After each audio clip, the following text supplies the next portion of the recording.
Social media पर health को लेकर रोज कुछ ना कुछ नया वायरल होता रहता है। तो आज हम एक ऐसे ही दावे को देखने वाले हैं। एक ऐसा दावा जो मेंटल हेल्थ को न्यूट्रिशन से जोड़ता है। तो सवाल सीधा सा है, क्या कोई मेंटल हेल्थ इशू असल में सिर्फ किसी माइक्रोन्यूट्रिएंट मतलब पोषक तत्व की कमी हो सकती है? चलिए इसी को थोड़ा करीब से देखते हैं। हमारी आज की ये पूरी बातचीत की वजह है ये वायरल सोशल मीडिया पोस्ट। इसमें ना कई सारी प्रॉब्लम्स को सीधे सीधे न्यूट्रिएंट्स की कमी से जोड़ा गया है।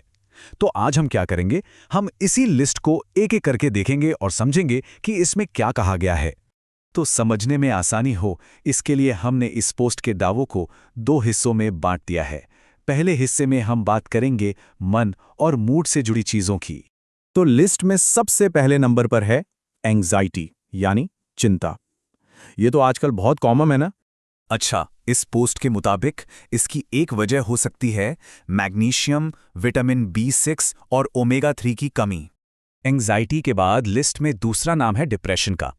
और यहां ये पोस्ट दावा करता है कि इसका कनेक्शन विटामिन D, B12 और ध्यान दीजिएगा एक बार फिर से, ओमेगा 3 की कमी से हो सकता है।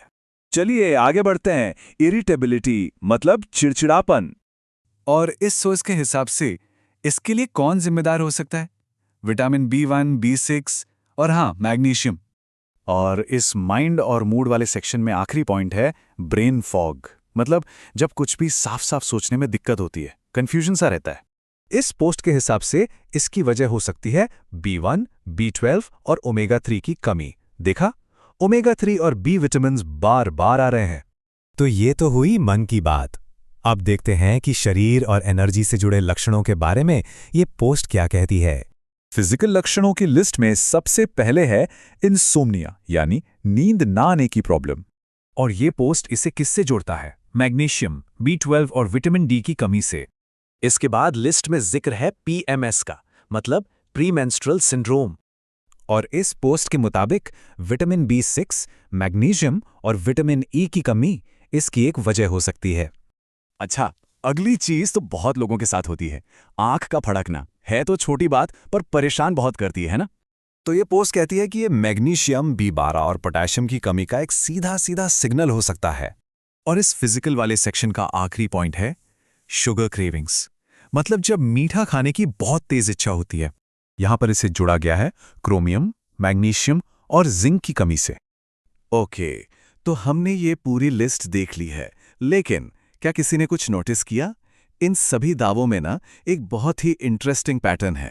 अगर ध्यान से देखें तो कुछ नाम हैं जो बार बार सामने आ रहे हैं, खासतौर पर मैग्नीशियम और अलग अलग तरह के B विटामिन्स। इन्हें एंग्जाइटी से लेकर आंख फड़कने तक, मतलब कितनी ही अलग अलग प्रॉब्लम्स से जोड़ा गया है। ऐसा लग रहा है मानो ये पोस्ट इन कुछ न्यूट्रिएंट्स को हर ताले की चाबी एक मास्टर की तरह दिखा रही हो। और ये सब कुछ हमें इस पोस्ट के सबसे बड़े, सबसे अहम दावे पे ले आता है। ये दावा है कि जो मेंटल हेल्थ प्रॉब्लम लग रही है, हो सकता है वो सिर्फ भेस बदले हुए एक माइक्रो न्यूट्रिएंट की कमी हो। तो ये पूरी पड़ताल हमें एक बहुत बड़े सवाल के सामने लाके खड़ा कर देती है कि जो हम खाते हैं और जो हम महसूस करते हैं, उसके बीच का कनेक्शन आखिर कितना गहरा है। वाकई ये सोचने वाली बात है।